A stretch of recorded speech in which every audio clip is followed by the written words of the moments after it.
আসসালামু আলাইকুম ভাই বোনেরা, কেমন আছেন? আশা করি ভালোই আছেন। এখন বাজে রাত ৮টা।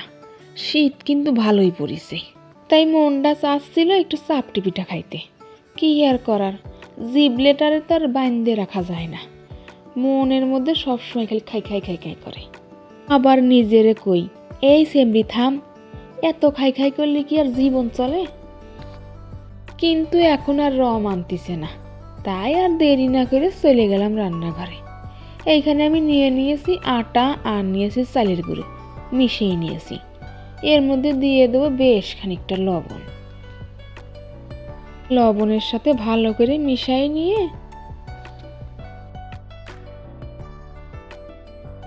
দিয়ে দেবো ২-৩ রকমের শাক কুচি কুচি করে কাটিয়ে নিয়েছিলাম, সেইটা।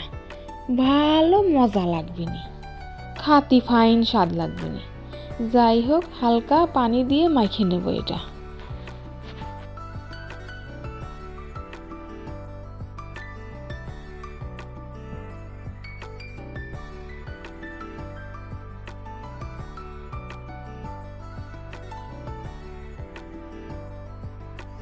হালকা করে মাখিয়ে নিয়েছি। দিয়ে দেবো পেঁয়াজ কুচি, কাঁচা লঙ্কা কুচি আর দিয়ে দেবো রসুন কুচি। এবারে আর একটু পানি দিয়ে ভালো করে মাখিয়ে নেব। ওইদিকে উনুন জ্বালিয়ে উনুনে একটা তাওয়া বসিয়ে দেব। একদম গনগনে আগুন জ্বলতেছে। শীতের রাতে আগুনের তাপ কি যে ফাইন লাগতেছে, বইলে বুঝাতে পারবো না। আপনারা যদি এই চাপটি পিঠা বানান, তাহলে তেল জাতীয় কড়াই বা তাওয়া নেওয়ার চেষ্টা করবেন, তাহলে পিঠাটা ভালো হবে।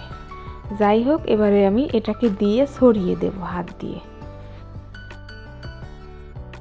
চারপাশ দিয়ে দিয়ে দেবো সামান্য একটুখানি সর্ষের তেল, তুলতে সুবিধা হবে নি। এক পিঠ ভাজা হয়ে গেছে, এবার অপর পিঠটাও ভাজে নেব। চাপটি পিঠাটা খাইতে কেমন হবে জানেন?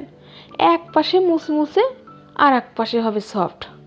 এইভাবেই আমি সবগুলা বানিয়ে নেব। এই দেখেন কি সুন্দর হয়েছে। গরুর মাংস কন, হাঁসের মাংস কন, যা দিয়ে কেনা কন, তাই দিয়েই খাতি ফাইন স্বাদ লাগবে না। কিন্তু আজকে আর আমি মাংস টাংস রান্না করব না। উনুনে কড়াই বসিয়ে তার মধ্যে দিয়ে দেবো সামান্য একটুখানি সর্ষের তেল।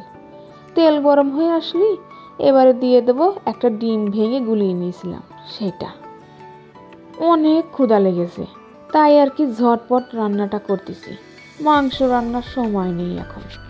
ডিমও উল্টে পাল্টে ভাইজে নিয়ে চলে আইছি।